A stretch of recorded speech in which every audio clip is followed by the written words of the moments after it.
Les beaux jours voient fleurir les cérémonies partout en France. France Info a recueilli quelques histoires marquantes, souvent drôles, parfois tragiques, de noces émaillées d'événements inattendus. Le plus beau jour de toute une vie?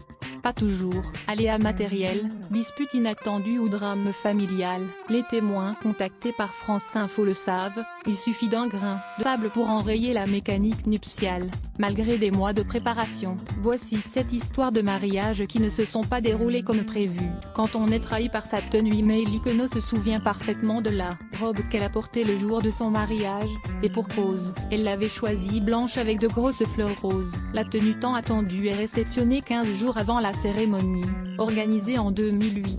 Nous n'avions pas beaucoup d'argent pour notre mariage, confie-t-elle. Alors j'avais commandé une robe sur un site asiatique, pour 300 ou 350 €. Lors de la livraison, elle se heurte un problème de taille. La robe est en 38. Elle avait demandé du 48.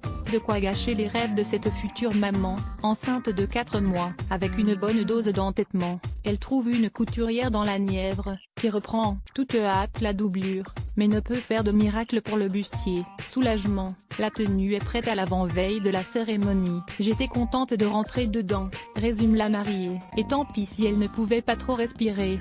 Le mari de Pauline Frison était lui aussi à l'étroit, à tel point que son pantalon a craqué 15 minutes avant l'entrée en mairie. Le futur époux trouve une solution de remplacement mal assortie. Il a souri en me voyant dans ma robe. Moi, je l'ai tué du regard et je me suis dit, mais quel con, il s'est trompé de pantalon. Mais c'était ça ou un jean. 5 ans plus tard, la mariée a toujours les photos de sa figure qui se décompose et de son regard assassin. Quand on n'avait pas prévu de se marier, une solution pour ne pas stresser, sur sa tenue le jour J, ne pas être averti à l'avance que l'on va se marier. Ainsi, il y a 1 an, une jeune femme se présente à la salle communale de la Canourgue, Lozère, vêtue d'un jean. Venue célébrer l'anniversaire de son compagnon, elle apprend seulement sur place que celui-ci a prévu de l'épouser ce jour-là. Par le passé, elle avait déjà sollicité son compagnon, mais c'était tombé à l'eau, se souvient le maire, Jacques Blanc, encore amusé par la surprise. Là, elle est tombée des nues, elle s'est fait habiller et je les ai mariés. Quand on sèche son propre mariage, il arrive que certains couples oublient de se présenter en mairie ou renoncent au dernier moment. Caroline Fell, adjointe à la mairie d'Angers, s'était d'ailleurs agacée, fin 2016, après avoir attendu en vain de futurs époux. Le mariage était prévu à 10 h. Nous avons essayé de les contacter, mais ils sont restés injoignables, explique l'élu. Il y a plus d'1 an, nous avions réussi à contacter un couple qui ne s'était pas présenté non plus. Ils nous ont dit, c'est compliqué. La famille, merci beaucoup et au revoir. Quand on est fiévreux le jour de la cérémonie, le mari de Sandrine Urtebise, lui, aurait peut-être dû réclamer un mot d'absence. À J1, il ne se sentait pas bien, se souvient Sandrine Urtebise. On m'avait dit que la veille, tu ne dormais pas à cause du stress, pour un chignon ou je ne sais quoi, mais je n'imaginais pas passer une nuit blanche à cause de ça. Gorge en feu, fièvre, son état de santé empire d'heure en heure. Le futur époux file chez le médecin et engloutit des médicaments, avant de filer en mairie. Il a serré les dents toute la matinée. Mais la traditionnelle coupe de champagne est fatale. À la fin de l'après-midi, l'époux malade doit rentrer chez lui. Et tant pis pour l'ouverture du bal, on s'en doute, l'ambiance retombe un peu. Les invités sont venus à la maison, mais ils étaient un peu gênés. Les gens se barraient ou avaient envie de partir, poursuit Sandrine. Quant à moi, j'avais peur de rester toute seule le jour de mon mariage.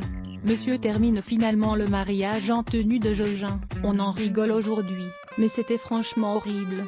Afin de réparer cet acte manqué, le couple a organisé une nouvelle fête.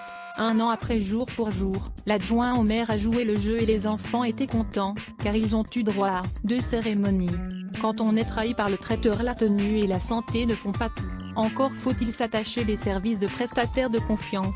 Émilie Varret a appris que son traiteur lui faisait faux bond en sortant de la mairie, le 18 juin 2016, à Paris. Elle se trouvait dans la voiture qui l'amenait à la séance photo du mariage. J'ai allumé mon téléphone et j'ai découvert des dizaines de messages. J'étais complètement paniquée. Mon père était dans une autre voiture et au feu rouge. Je lui crie que c'est une catastrophe. Émilie Varret apprend info. Elle apprend que certains invités ont manqué la cérémonie en mairie, pour tenter de dégoter un nouveau traiteur pour le dîner. Mission accomplie. Contre une somme rondelette, l'oncle du mari, lui, en sera quitte pour un aller-retour chez un producteur de champagne, avec un détour chez le poissonnier d'une grande surface pour récupérer de la glace. Après cette infortune, le couple découvre que d'autres mariés ont eux aussi été plantés par le même professionnel. Après une procédure judiciaire, ce dernier a été condamné à 1 an de prison avec sursis pour banqueroute. Au mois d'avril dernier, il n'aura pas versé d'indemnisation, car le tribunal n'a pas retenu les faits d'escroquerie ou d'abus de confiance. Un coup dur pour Émilie. Aujourd'hui encore, mon mari a du mal à en parler. Il en avait pleuré le soir même. On n'a toujours pas fait d'album photo et on a du mal à regarder les vidéos. Quand le marié préfère la demoiselle d'honneur parfois, le comportement des mariés eux-mêmes peut faire sombrer la fête dans le cauchemar. Un traiteur francilien est encore marqué par un mariage, organisé il y a quelques années au domaine de Liverdy, Seine-et-Marne. Au milieu des cercles, c'était un très beau mariage, prévu pour 180 personnes, mais une centaine de convives supplémentaires sont arrivés par petits groupes. L'époux en tient grief à sa femme, accusant sa famille d'être à l'origine de ces renforts non escomptés. Pendant le dîner, il a jeté un verre en sa direction, qui s'est brisé et l'a entaillé sous la gorge. Des cris résonnent dans une atmosphère tendue, tandis que la victime est évacuée par les pompiers aux urgences. J'ai croisé l'homme dans l'escalier. Il a simplement dit « Elle m'a sali le costard », se souvient le traiteur, encore frappé par la scène. Quelques années après, la fête s'est tout de même poursuivie, en l'absence des mariés, et le professionnel n'a jamais su ce qu'il était ensuite advenu du couple. Et pour ceux qui en doutent, les infidélités et les histoires sentimentales n'observent pas de trêve pendant les noces.